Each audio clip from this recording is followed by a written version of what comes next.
You're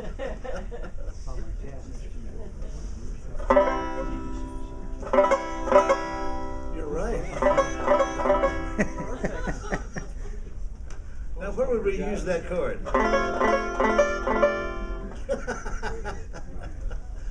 Oh my. Well, I think I'm going to do something here while I'm at it. Oh, damn, that's everything. You done ready? That's it. Thank you. Now, there's a gentleman. Let's see if I can get this thing over here. Coming in? Oh, Eddie.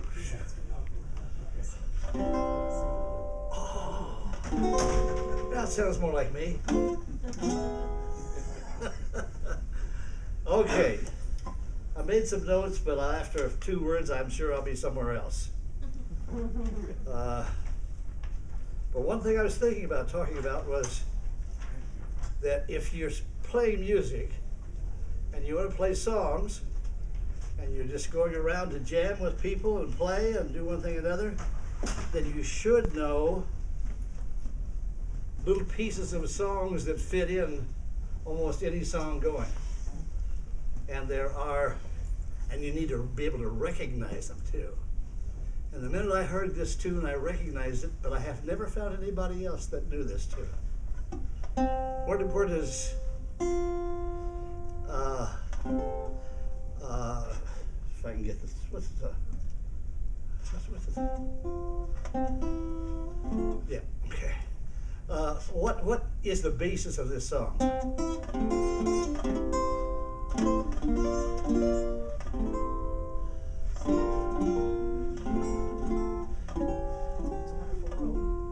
It's a wonderful world, but what's the basis of it? F. No, what's the other tune that comes from? Twinkle, twinkle, little star. Twinkle, twinkle, little star. Oh, star. You see, if you take this off, if you take those pickups off, it's twinkle, twinkle, little star, all the way. How I wonder where you are. And I say to myself, what a wonderful world. I like that. In the arrangement, they go up to that. I'm going to on up to the G minor and around to the C. But you need to, the minute you hear a song like that, did you realize it before you realized it before you were here? Yes. Yeah. Because you need to hear the song and analyze what they call the motifs or the theme in the song. And if you just take the pickup off, it's just twinkle, twinkle, little star is all it is. And so there's all kinds of little pieces of songs from another songs here and other songs there. And there's songs that fit on the same set of chords as another one, you know, like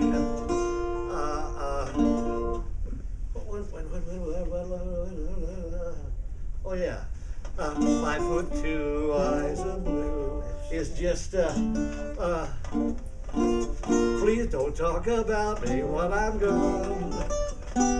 So you need to recognize those series of chords so you can know where you're going. But after you play a little while, your ear will kind of do that automatically. It'll kind of, before you think that it's going where it's going to go, your ear will hear it from that other song and go there automatically. But you just need to play them a lot. Play everything as much as you can. See, what else do I have here that's not? I just wanted to mention that Jelly Roll Morton, who was one of my first people I heard. My parents had 78 records of Jelly Roll Morton. I don't know why they did. They were demented, I guess, or whatever. But I came from a farm in Indiana on the banks of the Wabash River, which there's a wonderful song written about, On the Banks of the Wabash, by the same guy who wrote My Gal Sal that you played the other night, Paul Dresser, who was Theodore Dreiser's brother. Yeah, Dreiser. He had more sophistication. Yeah.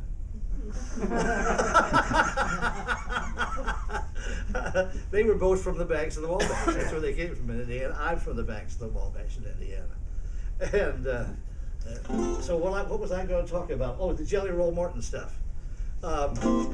Jelly Roll was perhaps the first three jazz composers to actually compose music perhaps was Jelly Roll Morton, Duke Ellington, and Thelonious Monk. And they all were excellent composers aside from being excellent players. Their playing, for me, came secondary because each one of them as a composer had a simplicity about them that really was gorgeous. If you think of Around Midnight and those tunes by Thelonious, they're just gorgeous melodies. He fattened up the harmonies. He came in as when the harmonies were changing in the piano. Up until that time, Jelly Roll basically played simple chords, but put all this extra stuff into them. And that Duke Ellington originally started out playing simple chords, then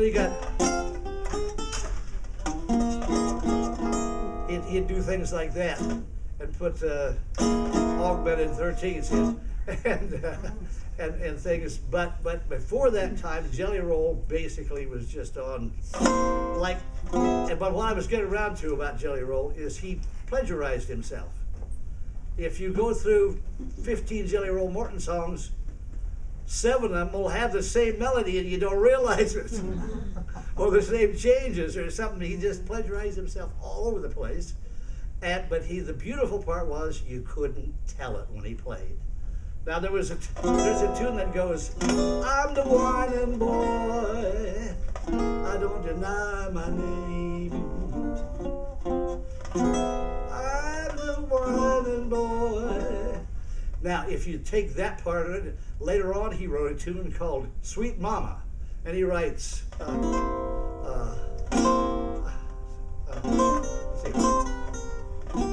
No, not Sweet Mama, it's Midnight Mama. And he goes like, Midnight Mama, don't you two-time me.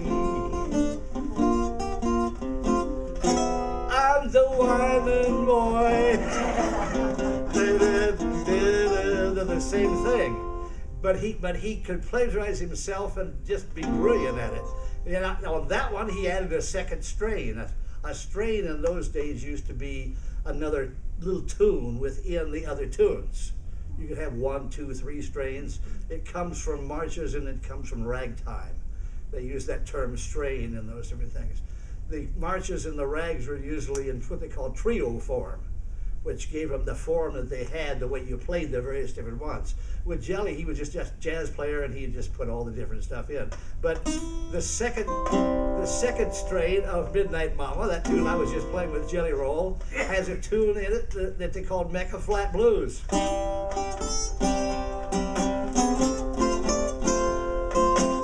Except he wrote,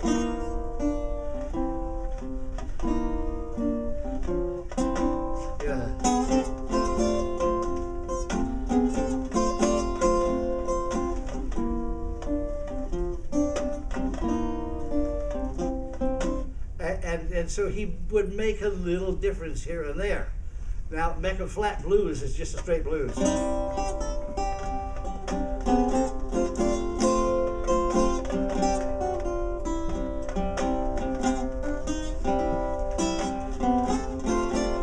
It's just a straight blues and doesn't have that in there, or you could put it up here.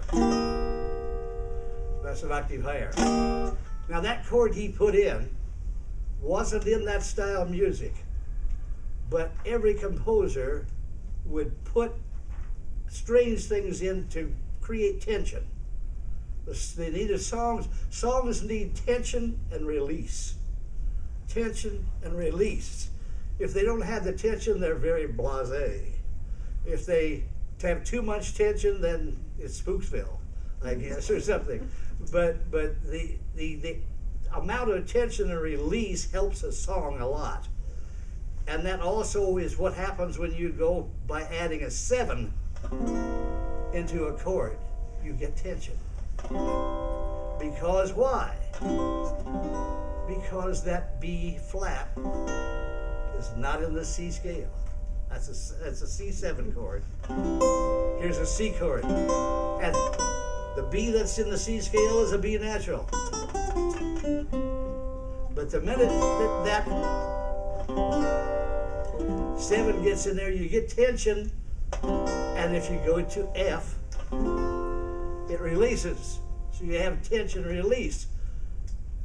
And if you get really far into music and consider all the A's, the A and the C as a tone color, that B flat down there is a tone color. You got a B flat, a major 7 chord, and then you got a 6 chord within the C chord. Sounds pretty. You can add a 9. All those colors are called tone colors. And the tone color doesn't affect where the chord is going. It's not part of the modulation of the song. It only is what is called a tone color. It merely only colors the chord itself. So the minute that you get that, the C is no longer a C chord. C chord would be 1 in the key of C. It would be C, C, D, E, F, G. But the minute you get that B flat in it, where the B flat is not in the C scale, it's no longer in the key of C. It's now in the key of F. And that's what causes that release to go there. So as I've said a million times, I'll say it once more, the 7 and the 3rd are the 2 strongest notes in music. So the 7 and the 3 are not considered tone colors? No, not at all. And they're the ones that, as I've done before with these moving the cycle of fifths, they're the ones that move it. And you say, that's a D7 chord? Yes, it is. There's no D in it. There's no A5 in it. There's just the F sharp, which is the 3rd, and the C, which is the 7. But that's a D7 chord because it's going there, and it's going there, and it's going there, and it's going there. Because those are all 3rds and 7s. And as I've said before, they alternate. What was the 3rd here, as it goes down to the G7 in the cycle of fifths, becomes the 7 and then the 3rd. 3rd to the 7, 3rd to the 7, 3rd to the 7. The same way here, 7 to the 3rd, 7 to the 3rd, 7 to the 3rd of the next chord in the cycle of fifths. And as I've said a million times before, a cycle of fifths is very confusing the way it's titled, cycle of fifths. It has nothing to do with fifths except that chord, when it gets the 7 in it, becomes a 5 chord.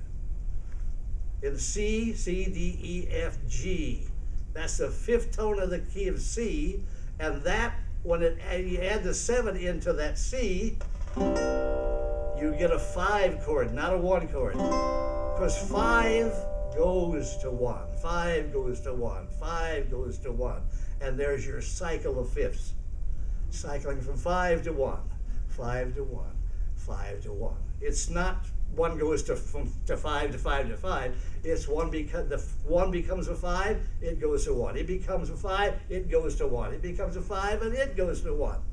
And music moves that way. And if you can learn to hear the 7s and 3rds, you can hear how music moves.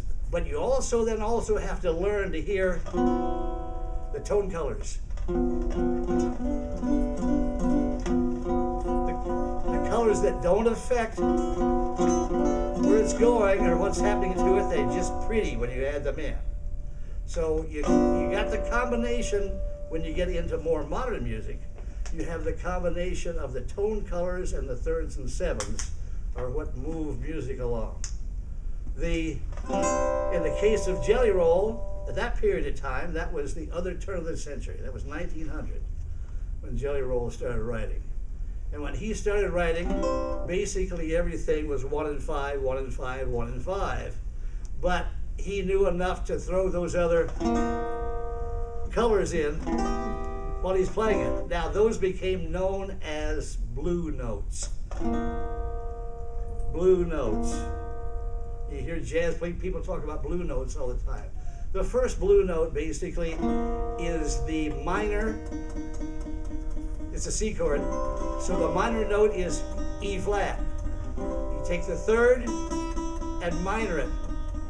And in that chord you have the third and you have the minor in there too. And that creates that blue tone in it. That, if you were to name it, it would be called an augmented ninth chord. It would imply there's a 7 and an augmented ninth in the chord. Now, playing the tenor banjo, after a while, as I've said to a few people here and there, I kind of refuse naming a chord. They'll say, what's the name of that chord? It could be a zillion chords. I could give you a zillion names for that chord. And zillion, I wouldn't even have a C in it. But it is a C chord. And that is there. So it's hard to go by the names of chords. What you kind of have to do is hear the thirds and sevens and see what they're doing. Or see if it's not that's a straight major chord. That's a straight third, natural third, and a C. There's no other way around that. Whatever. You get the B. Now you got the C7, but it doesn't have the C under it. Music moves.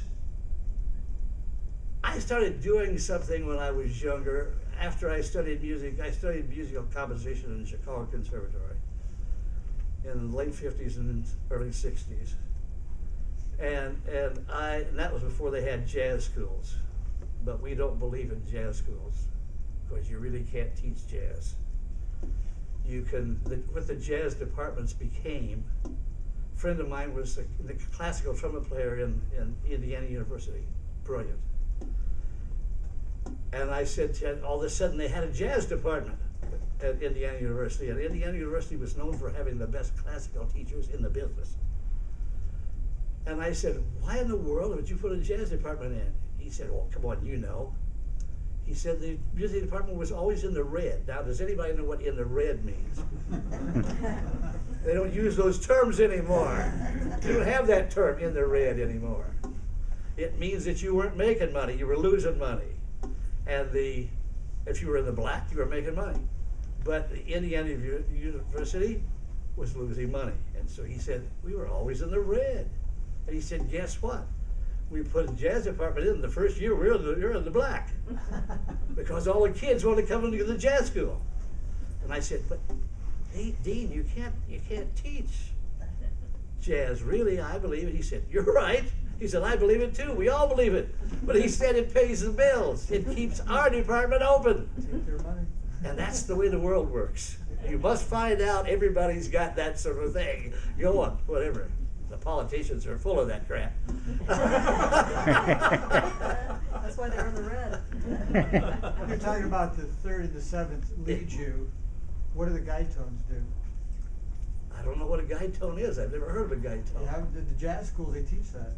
That's right. Oh. They do another thing in jazz school. Somebody asked me the other day, he said, why aren't you teaching in a jazz school or Juilliard or somewhere around New York? I said, there's two reasons why. The first one is I'm not black. And the world believes that jazz is black. You all do too. Really, if you think inside, you all do too. But it's not. But the rest of the world really believes that jazz is black. I used to go play a lot with various players, great jazz players in Europe, in Budapest in Hungary. And I used to be the only white guy there. And we had a driver, and each of us had our own driver, had our own translators.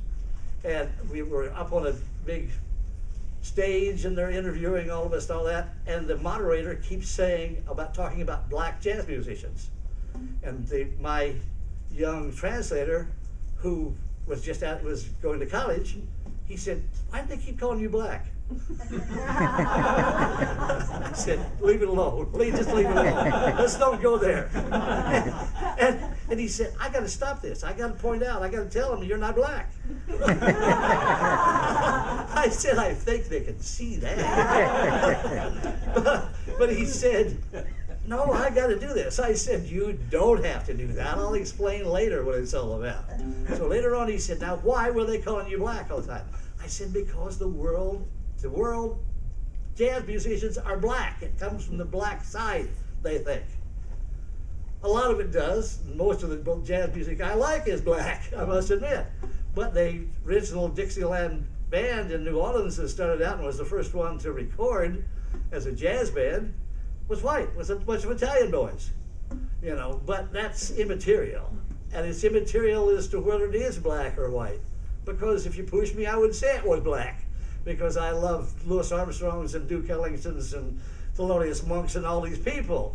And they happen to be black. But I also love Burt Bacharach and Henry Mancini and George Dooning and Jerry Goldsmith, and they're all white.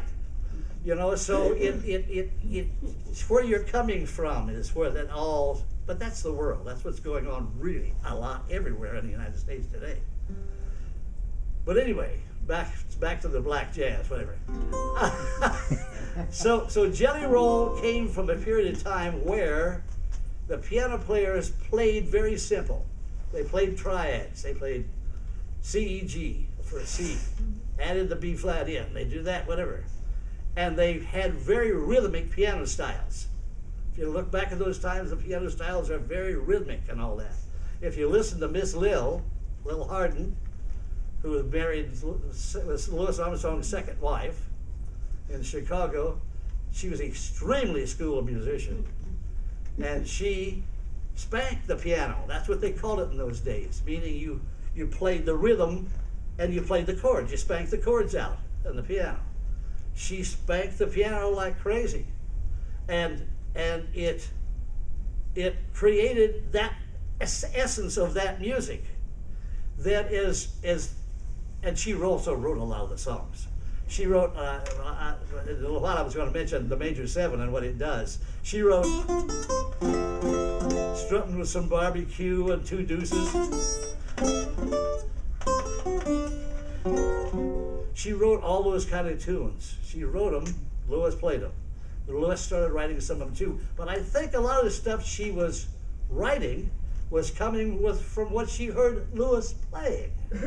Because Louis would play that, which is a major seven run. And she'd hear Louis play those kind of licks, and so when she wrote Strutting with Some Barbecue, I'm sure she went, so strutting with some barbecue, swinging in the band. And she would just be spanking the piano, like the happy people do, way down in Dixieland. Now, I led that. They wouldn't have in those days. But I suspended that.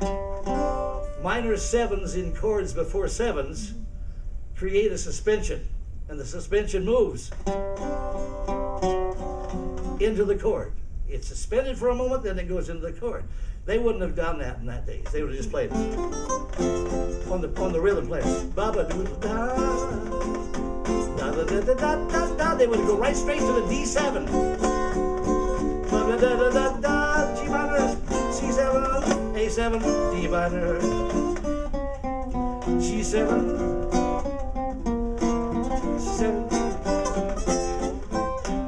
They wouldn't have done that. That's a tone color 9 on the top. Now, if you look at me playing it, you'll say that's an A minor 7 chord, but it's not. It's an F chord with a G on top of it. So that's why I would refrain from naming chords, because as you play them and you do them, if you start to name them, you'd have a name over every 16th note in the bar. And you don't want to do that. You want to say that those 3 bars are an F chord. Now, if you're playing during it, that's fine. But if you look at it, that's F, that's A minor, that's D minor, and that's F. But also, if you're playing jazz on it and you want to play that D minor chord over that F, fine, because you just got an F6 chord with that tone color there in it. So when you play those other chords, if I play A minor in there, and I put the 7th in the A minor, It's still an F chord with a 6 and a 9 in it. But if you say, what's that chord you're playing? I'm playing an F chord. It just so happens it's got a few other things in it too at the same time. So it's very difficult to really, for me, it is. Other people, they name them. But it's very difficult for me to put a name on that kind of stuff. Just play it. If it sounds good, play it. You know, if you go,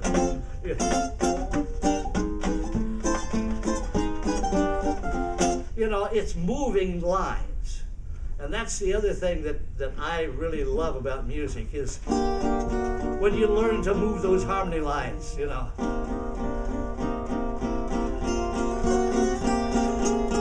Yeah. You can just move, that's a whole scale moved up through there.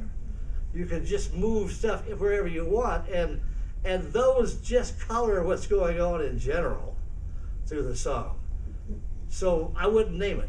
When I write out chords, they're very sparse. This one's got an F here, and it's got a G over here, and it's got something over here, because I wouldn't do that in general. Music changed when Miss Lil spanked the piano. That was heaven for me. She was a great player, a super great composer. Woody Allen, I did an analysis once of the Hot Fives and Hot Sevens.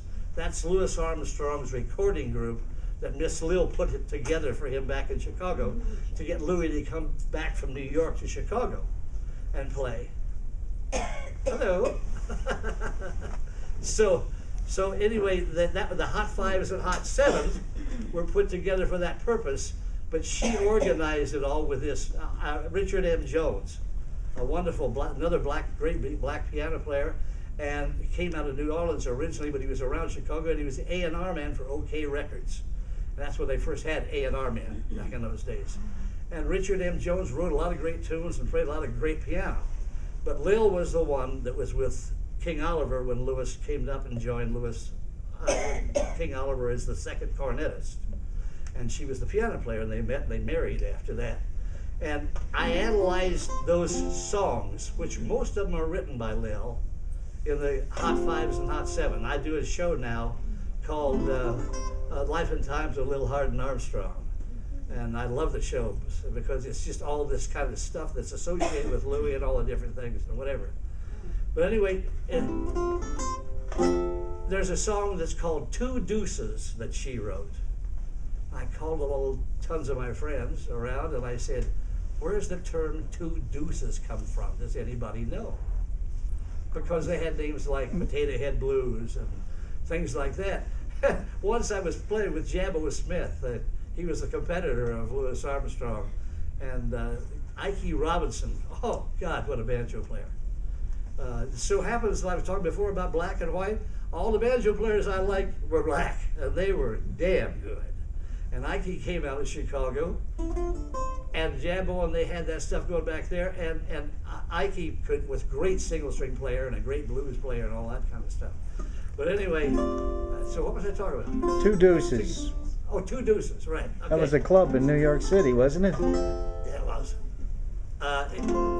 But anyway, that really had nothing to do, that was a club later on, bebop. You're a bebop guy. But you were asking what it meant. Yeah, I asked you what it meant. Because, oh, that's what I was going to say. When I was with Jabbo, he had really great tunes that he wrote, and one of them is called Got Butter on It.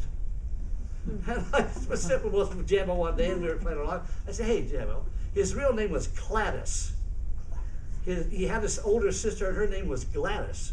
So when he came along, they called him Gladys Smith, and he didn't particularly like that, so he liked Jabbo, and they stuck Jabbo on it. So he was Jabbo Smith. But anyway, I said, Jabbo, that song that you wrote, that great little tune called Got Butter on It.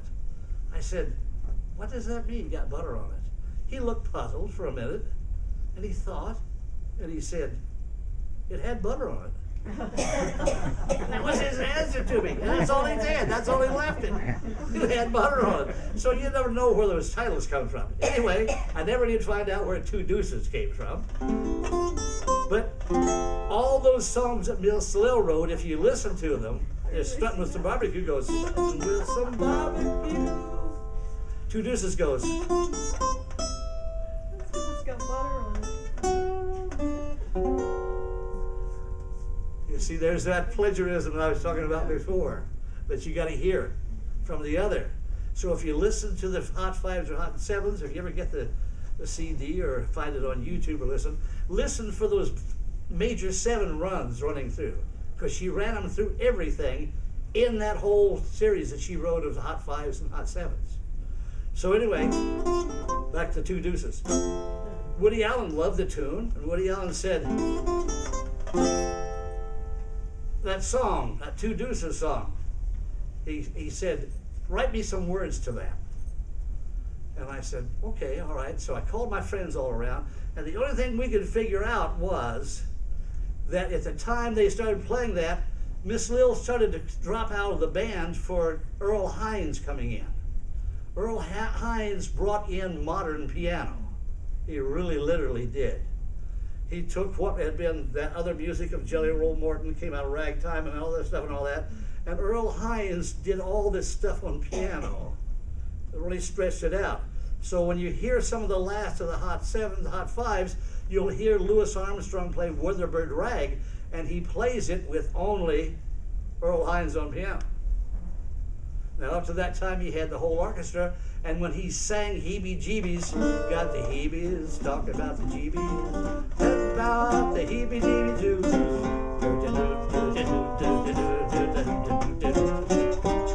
When he did that kind of a tune, Johnny St. Cyr was a 6-string banjo player with him. And Johnny St. Cyr, if you listen to the record closely, if you don't listen closely, you don't realize the band's dropped out. But the band all drops out, even Miss Lil, instead of Johnny St. Cyr. He's still playing behind that. But it's just Louis' voice and the 6-string banjo. Now you can make a great, as I always said, you can make a great leap then and say that the original jazz banjo was a 6-string banjo. Because it was. And his solo stuff would be bass line kind of things. Bass line kind of stuff on the bottom. Or he would go up on the top of the 6-string banjo, lay off the bottom strings and play something up there. So all those people that think he's playing a tenor, talked to him once about that. He said, no, I never played the tenor banjo. They said, well, you're in the picture. You're in the picture holding the tenor banjo.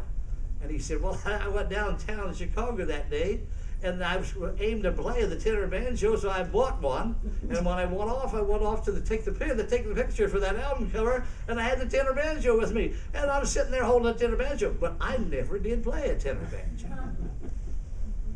So you can't believe your eyes either at that point either. But he, on some of those records, they say, oh, he's playing the tenor banjo on that record. Like, for example, when he does ba-de-dup, ba-de-dup, ba-de-dup, da-da-dup, da-da-dup.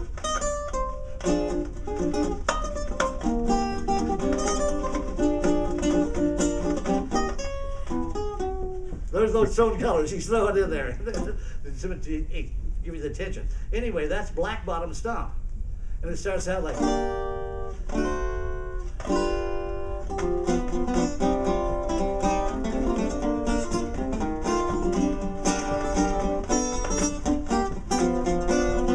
It comes out, but it up, but it up, but it up, but it up, but up, but up, but up, but up, but up, but up,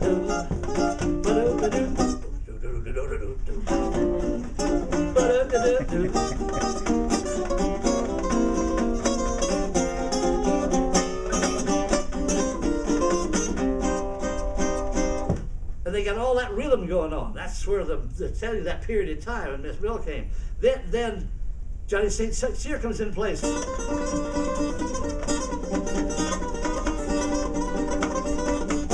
He plays that kind of lick, but if you see Johnny do it, which he was in Disneyland much later, and I was out there, he had the Young Men of New Orleans. They were very old guys. We called Young Men of New Orleans, and they were on the riverboat that went around Disney. And he was up here. He played up here without playing the bottom. But he played that very lick. And so he didn't play it on the tenor. He played it on his 6-string guitar, 6-string banjo. I hate to keep getting off on other things, but that 6-string banjo, Disneyland bought. Disneyland, when people would die there, they would buy all their instruments up. There was a guy by the name of Sonny Anderson that ran the music department, and he had been an arranger. He wrote for the that 6 saxophone, whatever they were called. He wrote for a lot of strange stuff back in those days, and he ended up with Disney. And he bought Johnny St. Cyr's 6-string banjo, which happened to be an ode. Chuck Hawkesbury had made it and never ever knew he made a banjo for a jazz guy like that. They made this 6-string banjo. Years later, we had to say to him, you know, your banjo was the one that Johnny St. Cyr was playing when he died. Well, who's Johnny St. Cyr? He said. You know, so that shows you what banjo players think and how they go. But anyway, they bought that banjo and they put it into a little group they called the New Orleans Trio, which was in New Orleans Square. There was an area called New Orleans Square. And in that, they wanted 3 black musicians because jazz was black, of course, to Disney. And so they brought out these 3 players. They brought out Jack McVeigh, who was a famous tenor saxophone player that wrote, "Open the door, Richard. Richard, why don't you open that door?" And he was a real bootsy tenor saxophone player. And they brought him, he said to me, "I never played clarinet." A lot of the old saxophone players didn't. They just played saxophone. He said, "I never played clarinet." And he said, they put me in this black limousine, this long limousine, and they handed me this little thing, and I opened it up, and it was a clarinet. And he said, that's what you're supposed to play here. He said, "Oh, okay." So he put it together, and he started playing. He sounded great on that thing, but he didn't sound like a normal clarinet player. But he sounded absolutely brilliant. So anyway, they got this left-handed bass player who had been with Woody Herman for a while, and they got, when I got there, it was Harold Grant that was on guitar. But there were 3 or 4 black guitar players before that had played that banjo. When they would come there, they would present them with that banjo, and they would say, they'd get it. They knew enough, Sonny knew enough to get guitar players to play this instrument. He'd bring them there, and he'd present them with this 6-string banjo. And so Harold was the kind of guy that walked around all the time, and he believed in hoodoo. He's always saying hoodoo. He's always talking about hoodoo. And he's popping peyote buttons like they were going out of style. and hoodoo he's always talking about. And one day he said, "You know this banjo here?" And I said, "Yeah." He said, "You know the 3 or 4 guys that played this before?" He said, "They all died playing this." And he said, "It's a hoodoo. This banjo's got hoodoo on it." And I said, "What are you talking about, Harold?" He said, No, it's got hoodoo on it." I said, "Well, you've been playing it for a couple of years now, and you haven't died yet." He said, "Hoodoo was taken off of this banjo." He said, "It's no longer on the banjo. Hoodoo was taken off from me." I said, What are you talking about? What do you mean?" He said, "A friend of mine," he said, "You know him." He said, he didn't know I grew up 60 miles from him. He said, "A friend of mine showed up one Sunday afternoon, and he walked in the house, and we were sitting around talking. He had some food, and he said, the banjo was sitting in the corner of the room. And he said, "What's that?" And he went over and picked it up. All afternoon, he played on that 6-string banjo. And he said, "Man, this is something. This is great." He really liked it. The next day, he died. Harold sitting there with the hoodoo. and I said, "And you said I'd probably know him." I said, "Who was that?" He said, "Wes Montgomery." Get out. And I said, "Wes Montgomery?" I said, "I grew up listening to him. I lived 60 miles from that town in Annapolis." I said, and he said, "No, Wes." He said, "Wes died the next day after that." Yeah. And Wes died at 36 years old. He was a young man. And he said, Wes took the hoodoo off that banjo. Wow. So he believed that kind of stuff. But anyway, this trio, they played anything and everything, and that's why I liked it, because they had been through bebop and they had been through all this other stuff, and those are the kind of tunes they knew. So that when they played them, they had been through all earlier music and all that kind of stuff, like Charlie Parker. Everybody thinks he just started playing that boom right here. No, he played with a lot of skiffle bands before that, and little bands that had tipples on them and all kinds of stuff going on and all that. He recorded with those things. Charlie needed money. He'd record with anybody. He'd do anything. But anyway, they think the music departments think that's where music started for jazz. No, it's not, because they had that whole world before those guys came along. So, so anyway, these guys would play. That popular at that time was the tune, the Masquerade. You know, that was by the bearded, white-haired piano player in rock. Oh Christ! Anyway, you would know it. You know it. But anyway, anyway, they played those kind of tunes. They played anything, but it sounded like jazz. And that's what I try to do with these records, like maybe this other band here. Play any kind of a tune and make it sound in the character of that style you want it. If it's a bebop tune, there was a band in France called the Anachronic Jazz Band. And they took all bebop tunes and played them like Jelly Roll Morton. And sounded great. They'd take Blue Monk and all those kind of Around Midnight, all that stuff, and it sounded great. And then they would take bebop tunes and play them like Jelly Roll Morton. And the band was wonderful. It was brilliant because they knew of where they came from, and they played in that style, and it worked. And so anyway, it's a long way from Two Deuces. But anyway, that's the kind of thing I've always tried to do. I didn't come into this world as a banjo player. I came in playing a lot of different instruments and things like that. When I went to play, and I was late 14 and early 15, there was a band at Purdue University, and that's where I was going to high school, Lafayette, Indiana, and they were the Salty Dogs Jazz Band, and I wanted to play something with those guys because I was playing tenor saxophone in a territory band, which was called a tenor band. They had 3 tenor saxophone players. That's why it was called a tenor band.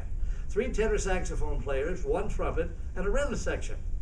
And it was terrible because the third tenor had to play what the baritone sax would be playing now, and the first tenor played all the leads way high, and the second tenor had to run all these notes in between. And I was caught playing the second tenor part, running all these notes off the place. I got tired of that. String of Pearls was the best tune for it, because String of Pearls goes da da da da da da, and the second, if you listen to the second line, it goes do do do do do do do. So that's the kind of tune that would work well for the tenor band. Anyway, I was playing the tenor band, and the scale in Indiana was like $12.30 or some kind of thing like that on Fridays and Saturday nights, and you couldn't play it past midnight on a Saturday because the state had those blue laws and you couldn't drink after 12. It was Sunday. So we couldn't get any overtime or anything, so I was stuck there making $12 or something on a Saturday night, and I heard that this Salty Dog Band, they started out making $50 and more on up from there, and they went around to all the universities in the Midwest. And they played all the universities as a warm-up act to people like the Kingston Trio or the George Sherry's Quintet, all those kind of things like that. The great singing group, the brothers, the Four Freshmen, the Four Freshmen. They all that kind of groups I got to play with then because they were the second act and we were the warm-up act. And I said, I said, I want to get in the band.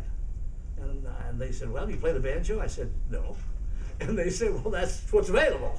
Do you want to play the banjo or not? And I said, well, where's a banjo? And I went down to the local music store, and they proceeded to give me a banjo and a 6-week trial plan. I could have the banjo for 6 weeks. I could have the lessons as long as I paid for the lessons. After 6 weeks, I could either buy that banjo or another banjo or whatever and go on if I wanted to. So that's how I started out. My teacher was Smilin' Jimmy Wilson. And Smilin' Jimmy Wilson was a typical country guy from the Midwest. He played mandolin, tenor banjo, and guitar, and had a harmonica around his neck.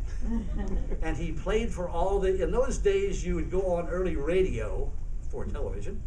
You go on early radio and you would play for the markets, for the beans and the soybeans and whatever, all that. When they were all in the morning, they'd do all that. In between all that, these guys would play music. And he would sit there with his harmonica and he'd sing and play and do all that. Well, he was the teacher, and he said, I said, I need a banjo. He said, well, go down and get a banjo. I went down and they handed me a tenor. I didn't know there was a plectrum, and I didn't know there was anything else. I thought I was a band, got a banjo now, okay. So I went upstairs and I started playing, and he showed me how to tune the damn thing, and I was off. And I had been studying in my years at high school. I had a teacher in there that was bound for greatness, and he would give us after the day he would give us a theory class, and I just took the theory like it was duck to water. I loved it. Today it's my life. I could just coach you music theory like it's going out of style. I always knew it, and it's one of those things that you know some things you know, and I knew that whatever. So I started applying that to this. So I would end up with chords that looked nothing like a banjo player would be playing, because I got those from my theory and trying to put my fingers down and all that kind of stuff. And then, must have been 2 years later or so, they took me, these guys, we were in Chicago. We were playing Calumet City, which was on the line between Indiana and Illinois, and we played on the Calumet side, and it was all strip joints. It was all, man, whoa. Talk about other lessons. But we were over there, and we would play until 5 o'clock in the morning. And if you went in that place we were playing, if you went in the men's room and there wasn't anybody else around, the guy would look around, he'd push the door, a section of the door, and it'd swing around, and there was a casino over on the other side. Oh. This was Illinois. Illinois was Illinois. Man, it was a great place. Indiana, forget it. Illinois, yes, sir. So anyway, they say, hey, there's a banjo player playing over at such and such. Let's go over there for a little while. So we went over for a little while, and I hear this guy going, and we leave, and I'm very puzzled. And we leave, and they said, how'd you like that? I said, I didn't like that. I'm looking around. I said, I didn't like that. And they said, what do you mean? I said, well, there's no jazz there anywhere. I said, all he's doing is playing tricks all over that neck and all up and down that banjo. And I said, no kidding. They said, oh, no kidding. Okay, we kind of walked off, we kind of forgot about that. And then later, when I started hearing other banjo players, I said, shit, they all do that.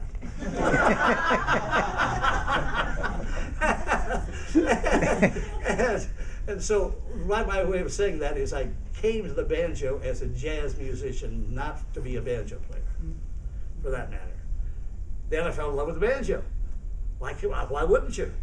You know, I was playing guitar too, but I was playing all that rock stuff on guitar. Up in the morning and out to school. Chuck Berry. Oh no! And so I came to it by nature, and I just started doing what I did on the instrument and playing, and all that, and that's where I am today. I'm still trying to figure out what the fingerboard's doing over here for me. And I always played by lines. I would say, where's the basis of this chord? That's a B flat. What can I do with that? I can go up the scale, whatever, with that B flat. Then I would play. I would just put things in between. And I would just move things around, then, I just move lines around in it. Well, that's just music theory. That's moving the lines through the tone colors and through the parts of the scale. But I found out later on also that that's what arrangers do when they write arrangements for somebody else. The music is just not, it moves. Then I also found out that most piano players, aside from those early jazz piano players, would play different stuff in their right hand coming down. So I said, it's the right hand of the piano, kind of.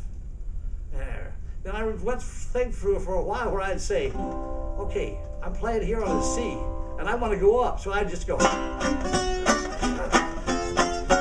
I'd get up to where I was going, and I'd go, okay, and I'd go, that wasn't quite right. I'd got to go back and work that out a little bit, But I was at least getting the idea that it was going to move a certain way. And I would tell anybody today, if you're starting out, don't be afraid, just move. If you hear it going up, go up. Just try something, see what's going on. And then you'll eventually get around to saying, I need to work that out. I can't put up with what that is. If you go to take lessons on the banjo or something like that, all they do is just show you C like that, and then don't they then make little thin legs and put little marks on the where you put your fingers? Well, I would never anymore learn to play the banjo like that and fly. What in the world would that tell you? What would it teach you? You're just memorizing something, some place to stick your hand. You know, so that's what I see. I've found out most banjo players don't go that far unless they're really interested. They don't go that far because they lose interest, because they can't put that all together from those little dots. And what you need to do is somebody needs to start you somewhere, and you hear that kind of stuff and you go, whoa, now that's interesting how that moves. That's interesting what's going on. And then you say, I want to learn some more like that. Now you're learning, now you're going.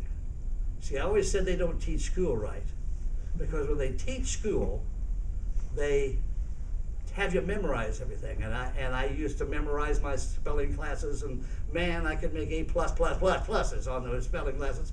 The next week I couldn't spell any one of those words. But it's because I didn't learn it. I memorized it. I've always had a great memory, and I memorized it, and I didn't learn it. But that's what school's all about. So if I were to become whatever that is in the government for schooling, I would change the whole darn thing. It would totally all be changed. I would say, we bring these youngsters in here, we show them a bunch of different stuff, and we find out what they're interested in, and then we give them a little tools for that, and we send them off on their way for a little while. Then we go see how they're doing. And whatever they've done, they'll remember.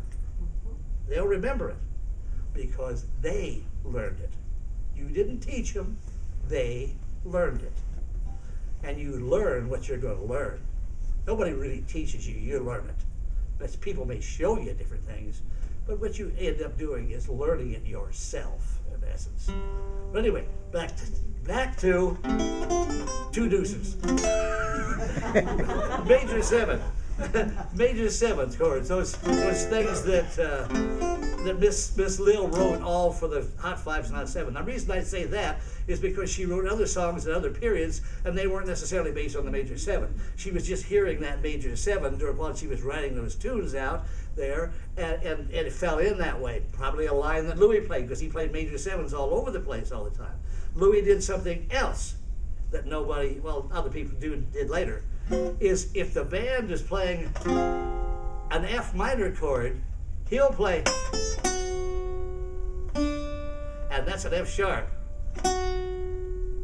It's not an F natural. And he'll it's a diminished chord. It's a diminished chord. And he would play that, but he would play it with such convictions that you'd believe that's what it is. And then later on when you heard that song, that's what it was. You didn't even think about it. It was just that way. He played with that much conviction. Well, I used to hear him. I was just totally flabbergasted about the way he really handled his lip. He had different times he played different ways because he blew his lip out along the way. He was blowing once and the lip actually tore and ripped up here through the center.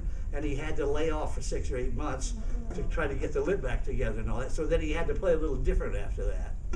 But when I grew up, all the talking heads, which you could put in a basket and throw in the river, all the talking heads and all of the jazz musicians were saying, oh, Louis is a knuckle tom, oh, Louis can't play anymore. He used to play that great stuff, cornet, chop suey, and all that kind of stuff.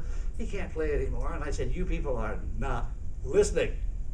You are just not listening. Listen to what he's doing. He's now playing the trumpet instead of the cornet like he had before. And when he plays a La Vie en Rose, it tears your heart out because he only plays the melody, and he plays it as slow as he can play it. Da, da, da, da, da, da, da, and your tears will come to your eyes. Now, anybody that can do that is a genius, and he was. There's no doubt about it. But that was nothing like he played before that. So they all said, later on they came around and said, well, you're right, he still could play, couldn't he? And I said, he sure could. There was just no doubt about it. So you can't give anybody up. I had a great teacher once, didn't teach me a whole lot, but he said one thing. He said, listen to everybody. She said, because the guy that doesn't know anything at all may play one thing that you can steal. Take it. He said, take it. And he's right. Listen to everybody. He may play one thing that you can steal. And he also said, if you play, which everybody has said since then, I've heard other, if you play something and you make a mistake in it, if you play something and make a mistake in it, usually the song will turn around in 8 bars, usually they're A, B, A, or whatever, and the next time do it. Do it again. Do the same thing, and people will think you're a genius. Well, that time it sounds okay, because they've heard it once before. And he was right, and every one of those kind of things like that he said. So don't be afraid to jump out there and go. And now, I listened to those guys last night play upstairs. They are phenomenal. I'm telling you, it's unbelievable the way they play. And so much taste. And Tyler, I was sitting right next to Tyler, and the inside lines he was playing, and the seconds and thirds he was playing, and things and going on. Unbelievable. I never wanted to play that way, and thank God I didn't, because I couldn't if I wanted to. That technique is unbelievable, and I think you either have a technique like that or you don't. I had to major in keyboards and piano when I was in school, but I'm not I can't. What the hell? See, Mike Vic. If that's not Frank calling you, you're shot. You're dead. He's got voodoo over there. That's that voodoo stuff.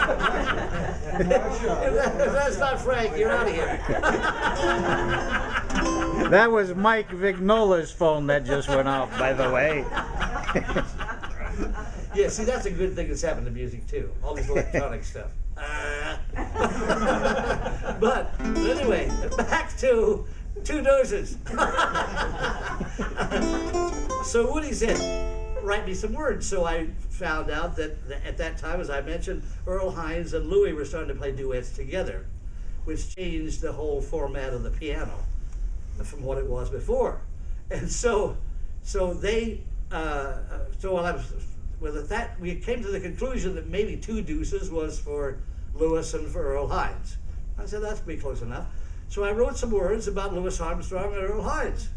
And I knew of the whatever, and I put it there, and I go into, and we're going along, and Woody says, you got that song? You got some lyrics? I said, yeah. So I started singing these words. I finished it, and I said, what do you think? He said, that's a love song. He said, that should have something about love in it. That should be a love song. Shouldn't necessarily be about Louis or ooh, hey. We got some. That's for Eddie. Is that a tip? Yes. It's not bad. Supposed to put in his belt. So he said, write me some love words. So I wrote these words, and I think I kind of accomplished it a little. Afterwards we played it, he said, now you're talking. So here's what I came up with Little Hardin's 2 deuces.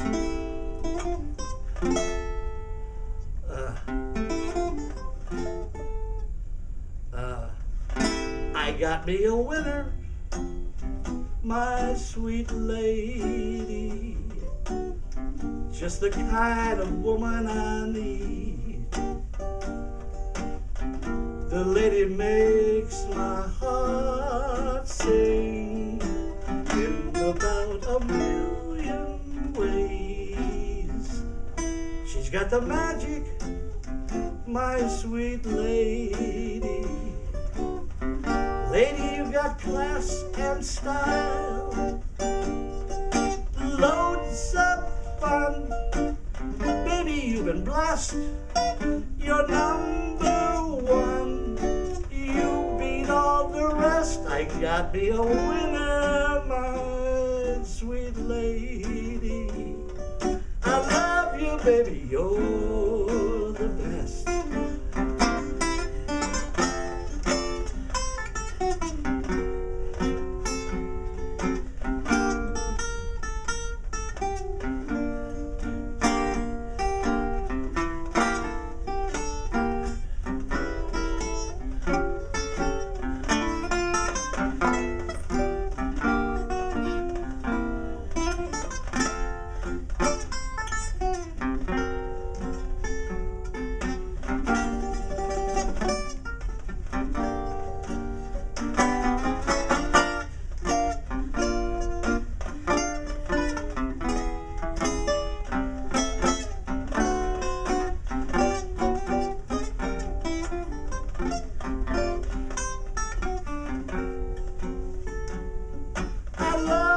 baby, you're the best.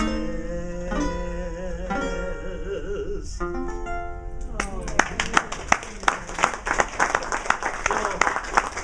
I'm with Bill Harden. And that means a lot to me to say I wrote a lyric that comes up to what Lil had, because that is a beautiful song. And it's built on, as I said, strapping with some bop, Q, major 7 chord. They're all there, you know. Here it is. It goes down to the major 7. She's got a big butter and egg man. What's a great big butter and egg man? What her? Now she's so sick and tired of working hard all day. She wants a sponsor who wants her to play. Send him round, she'll give him love that's true. Keep him looking mighty fine, just as good as new. Oh, she wants, is that major 7? Big butter and egg man. Don't some great big butter and egg man want her. Don't some great big butter and egg man want her. You know, it's for me, that's what the banjo is, the essence of the banjo. When I played Broadway, I remembered growing up and loving Gene Sheldon, who was the comedian that used to do all the stuff and never speak. I got to see him once in Chicago, and he did speak after it was over, and the whole audience went, oh, they didn't want to hear him speak, but they did. But he used to drag the banjo out in a little basket with a big long rope. He used to pick it up and play things like,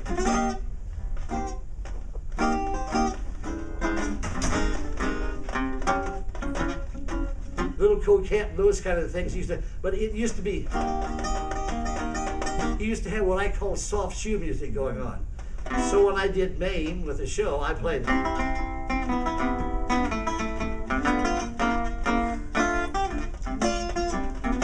Because that's the, and I've always loved the banjo playing that way, and that comes from Gene Sheldon to me. So all these different people, I would pick something out that I really liked what they did. And so I never did really sit down and rather than run the scales, I never really did sit down and go and I can't. So, so there's no way that's going to happen. But the style that I do is really from early jazz, and I was talking with Joan the other day, and there's those great players, and I mean they were great players. They were all black, I have to say, and that's been overlooked in the banjo. And they really had what I like, and it's a style that's really been lost, overlooked. Nobody's done it. She's thinking maybe one of these days with the group they have of the musicians down in Carolina or wherever it is that they might do something like that. And I wish she would, really would. Anyway, so enough's enough. If I keep talking, I'll go way off somewhere else.